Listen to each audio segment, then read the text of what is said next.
Joining us now for World Brief and the review of some of the headlines of today's newspapers from around the world is Adefemi Akinsanya.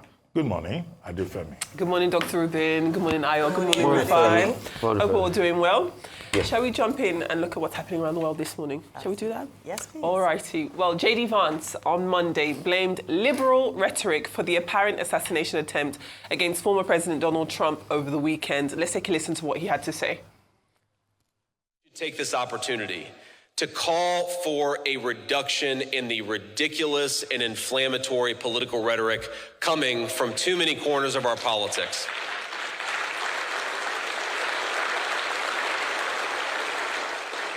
Look, we can disagree with one another, we can debate one another, but we cannot tell the American people that one candidate is a fascist, and if he's elected, it is going to be the end of American democracy.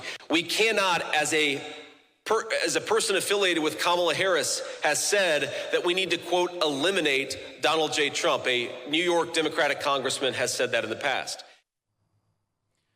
All right, well, Vance vowed to do his own part to tone down rhetoric and said that he was speaking particularly to those who he says, who say rather that Trump needs to be eliminated. Now, Trump earlier on Monday did confirm that he had spoken with President Joe Biden over the phone, saying in a statement that their conversation was nice, that he had a very nice call, and that it was about U.S. Secret Service protection. Moving on, yet staying in the United States, Sean Diddy Combs was arrested on Monday night in New York City by federal agents. Combs was arrested at the Park Hyatt Hotel in Midtown Manhattan, according to sources, and he will have spent the night in federal custody before he's brought to court for arraignment today, being Tuesday. Now, the charges remain sealed at this point, though we will find out later today what he was arrested for. However, Combs has been under investigation for the better part of a year since his former longtime girlfriend, Cassie Ventura, came forward with allegations in a civil lawsuit. Since then, at least 10 additional lawsuits have come. Combs has denied all of the allegations in all of those different lawsuits. But back in March, Combs's Los Angeles and Miami homes were raided by federal agents. Since then, a list of men and women have filed civil lawsuits against the mogul. Just a few days ago, Dawn Richards, who was part of Danity Kane, if you remember that band, which was created from a reality TV show produced by Combs and starring him on his Making the Band television series. Dawn Richards was also a part of Danity Kane, but also she was part of a trio that included Diddy called Diddy Dirty Money. And she filed a lawsuit against him a few days ago, accusing him of physical and sexual abuse against her. Now, Sean Combs, as I've said, has consistently denied all of the allegations against him and has vowed to fight for his name, his family, and for the truth. Lastly, let's move on to the African continent now. And at least eight people, have died and dozens more are missing as a building collapses in Sierra Leone. Its capital, Freetown, is where this took place. Two girls and a boy, all under 5 years old, are among the dead. The building had been used for both residential and commercial purposes and collapsed between the hours of 11 a.m. and midday on Monday. Now, the cause for the actual collapse is being investigated. Sierra Leone's Natural Disaster Management Agency says it has been conducting vulnerability tests to help reduce the frequency of building collapses across the country, where buildings are often built with substandard materials. Come to you for comments now. I mean, we'd like to see the end of that investigation. Very sad one out there. Commiserations to the lives lost in Sierra Leone. But I really want to come to the hypocrite J.D. Vance. Does he know that the lies about they're eating the dogs, they're eating the cats and the people and the pets that live there has caused a blowback on the Asian community? There's been a lot of attacks. In fact, people in Ohio are now saying, please stop all of this hateful rhetoric. Right, because there are bomb threats against There are bomb threats and all of that. In the Haitian community. The same J.D. Vance and Trump himself, the campaign is talking about hate when he called Kamala a Marxist. He said her father is a Marxist. Which isn't really an insult. It might be inaccurate, but it's not essentially an insult. No. Ideologically, when you look at it, it's an insult. You think so? Yeah, when you're being called a Marxist. Because what you are saying is that in a free market capitalist economy, you don't believe in free market capitalism. That's what it means. You are tagging the person. When you are saying, no, somebody is too liberal, you don't know what that is, you are stoking people against them. And making them think they're communist. And making them think they're communist. So when you're doing that, but why I can never drink the Kool-Aid of Trump is simple. We've had other better dignified candidates of the Republican Party. I don't believe in the trickle-down economics the Republican play. I believe in growing the economy from the middle class, like the Democrats would say. There are other decent candidates Republicans have had, like John McCain, that I truly loved, a great man. When there was time for him to speak the truth, he said the truth. During his campaign, a woman came, picked up the mic, and said, I hate Barack Obama. He's an Arab. He's going to destabilize America. He corrected her. Guess what he did? Yeah. He picked up the microphone from her and said, he's a good man, he's a decent family man. We just have different ideas on how to build a nation. Correct. Those are decent people, not people like Trump, divisive figures like Trump. I condemn any attacks on him. It's not about killing anybody. Sure. But people that argue that he will destroy democracy, it's true. He has destroyed the democratic system with the insurrection he did in January 6 already. All right, well, the people have a decision to make come November. That's the people of the United States of America. But in this instance, on the surface of things, what J.D. Vance said makes sense. Or let's tone down the rhetoric is actually, we can see the ripple effect of that. Yes. But in the spirit or in the sense of things, you have to walk the talk. Yes. It says what you're doing is, I can't hear what you're saying because what you're doing is much more prominent and louder than what you're saying. It's important that whilst they come out to say these things, they also are responsible for what they say and how they speak. Right. Don't forget that the two attempts on President Donald Trump was done, both people were Republican members, members of the Republican Party. So I can't imagine that it's democratic rhetoric that caused a Republican to decide to kill one of their own, the presidential candidates of their party. On both ends, America has to be sane again. Make America sane again. Make elections sane again. I want to offer the services of the National Peace Accord to the American elections. Let them go there and help them to... Both parties should sign the peace accord and let there be peace in America, because war is not just when weapons come out and...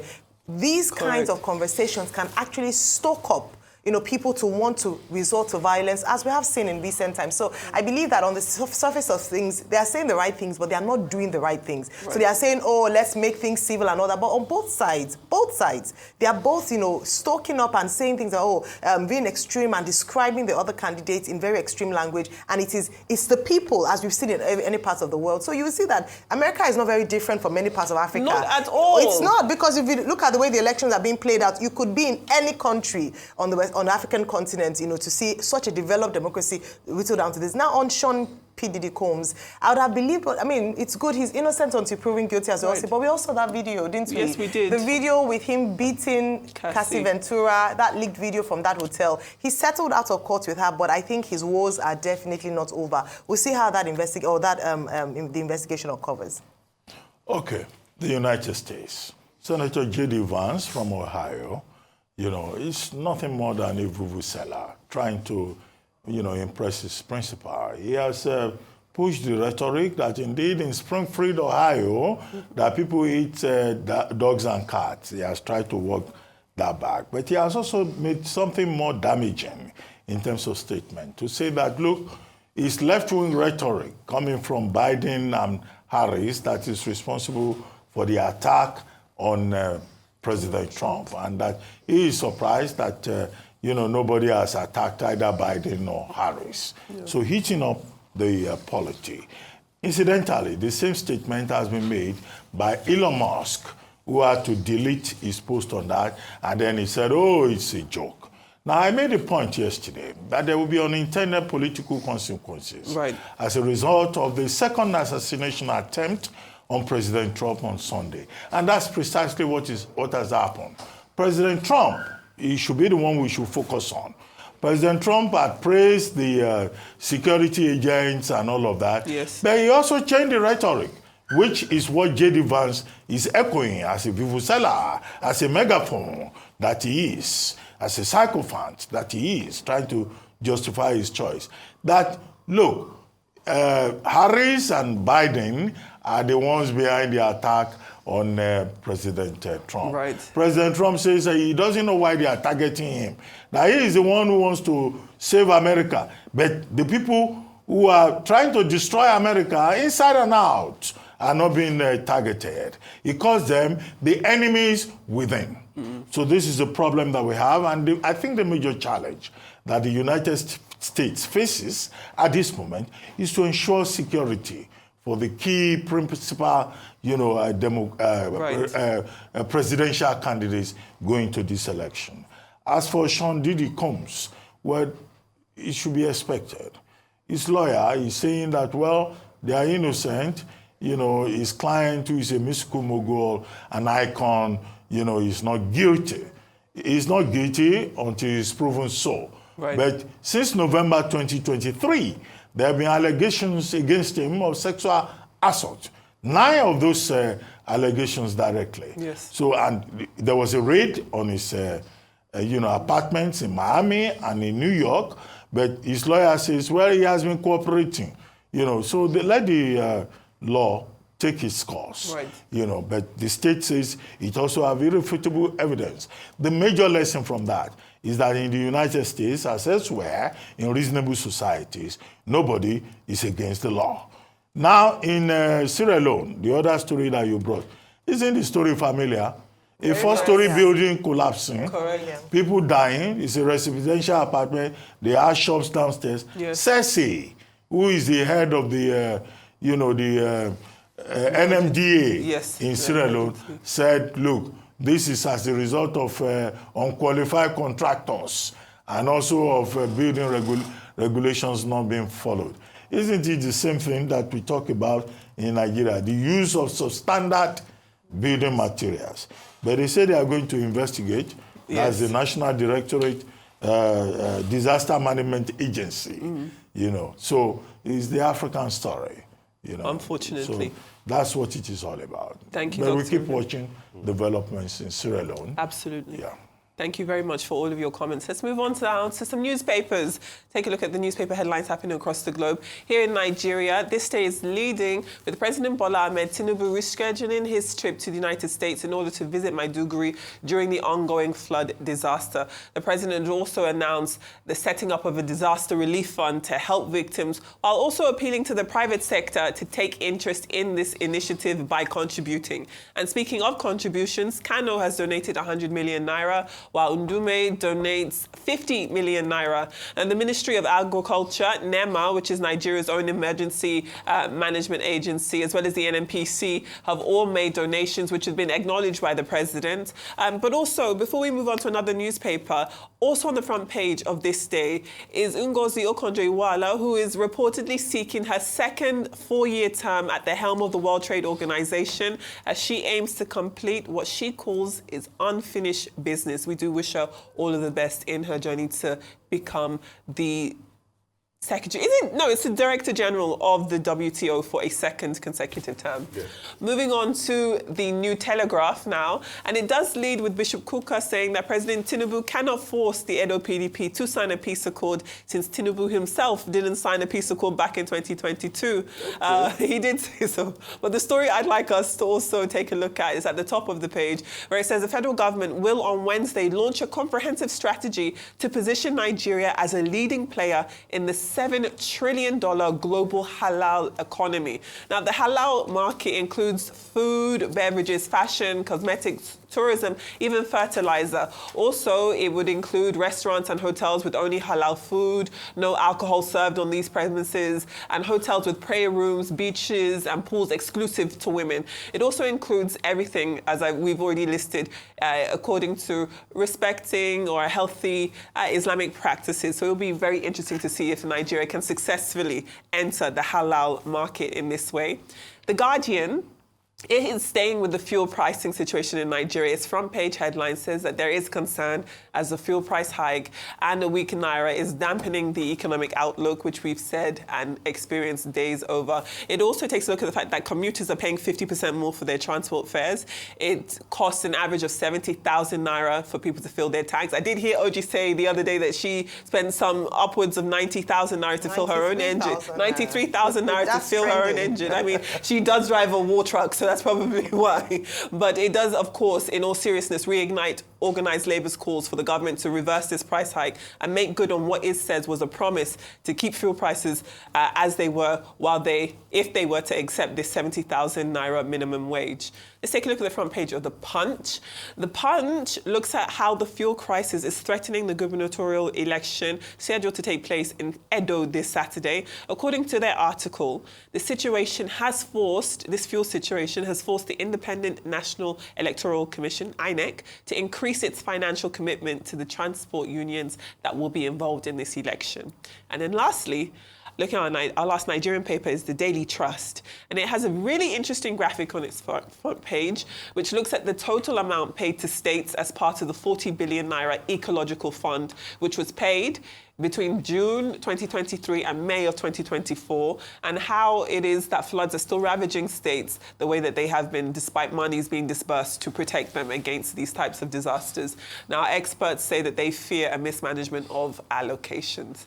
Moving on to our African papers now, the Daily Nation of Kenya. I don't know if you remember this, my friends, but it's again dedicating its front page to the Acting Inspector General, Gilbert Masangeli, who is still ignoring court summons over the whereabouts of 3 men who remain missing to this day. It's also reported that top policemen withdrew the security of a judge who had jailed the acting IG for being in contempt of court. So again, he is not going to court. He has not been listening to their summons. And then if we look at Ghana and Ghana's Daily Graphic, it is focusing on the efforts to clamp down on the more than 521,000 unlicensed and unregistered herbalists and alternative or traditional medicine practitioners in the country. They say that these unlicensed people constitute some 80% of Ghana's traditional and alternative medicines industry. Moving on to our international papers, there's really no surprises in looking at what stories are dominating the front page of many of them. And it does have the face of Hugh Edwards on their front pages. Hugh Edwards is, of course, the now disgraced BBC newsreader who was given a 6-month suspended sentence. So he will not be going to prison for charges related to him having and sharing, as well as paying £1,500 to a convicted paedophile for indecent images of children. He has been placed, though, on the sex offenders register, and the magistrate, while handing down his punishment, told him that his 40-year career and reputation were in tatters. I mean, very big one there, it has to be said. At least, that's a system where the law works. Some people got off because they died. And you know who I'm talking about, another BBC top journalist, not really journalist, but like presenter, entertainment presenter. A familiar face. So, but he is going to go for it. And once it's been put on the sex offenders register, that's a big problem for him.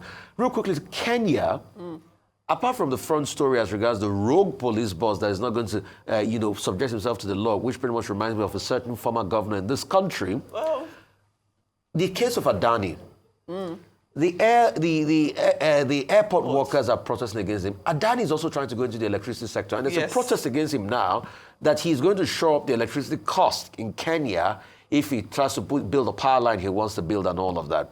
So when you look at it, it's always a case of special interest across every African country. It's just about the special interest too, that of these state governors that are getting ecological funds that are not spending the money, and we're seeing a case of flooding, and the lack of accountability with the Alu Dam situation. See, if we do not bring the perpetrators of whatever happened in Alu Dam to book in this country, you can kiss accountability in this country goodbye, if it ever existed in the first place. Yep, same script. If you look at the dam situation or the disaster situation in Borno State, we have very high-profile government officials, sometimes led by the president or his vice. Recall in the last administration, the vice did a lot of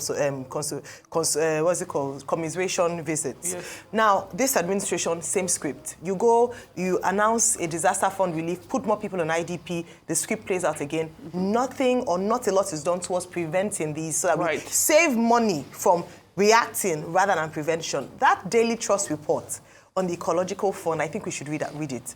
You will see how much money most states in Nigeria, with Lagos and Kano getting the lion's share of ecological funds, how much they are giving on a monthly basis from the ecological funds, which is 2% from FAC allocations, so that they can deal with ecological situations. But do we still find situations like that? Absolutely. So what the people should ask for is that what are these governors doing with the money that they receive from the ecological fund? What has Professor Zulum done with the ecological fund he received? They said in the period under review, he had 1.68 billion naira. What has he done with that money? The reason I'm saying that is that if they mismanage those funds, then they also mismanage the disaster relief. What is the point? We saw live in our IDP camp, the people suffering, and I just want to raise that awareness this morning. And some of the things they said, they need food, they need water. If people are donating millions and billions, they should be able to reach the most vulnerable in Nigeria. But most importantly, let us prevent these disasters from happening. Agreed. Okay.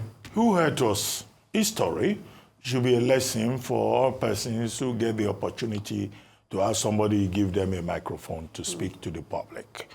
He was a very distinguished BBC news presenter, and then he was found guilty of, collecting via WhatsApp conversations images of young persons, including 7-year-olds, naked images, and he was exploiting that, and he paid about £1,500 to a university student for that, and then he got investigated, and now he has been given 6 months imprisonment, suspended for 2 years, 7 years on the sexual offenders register, and also, 40 days of treatment.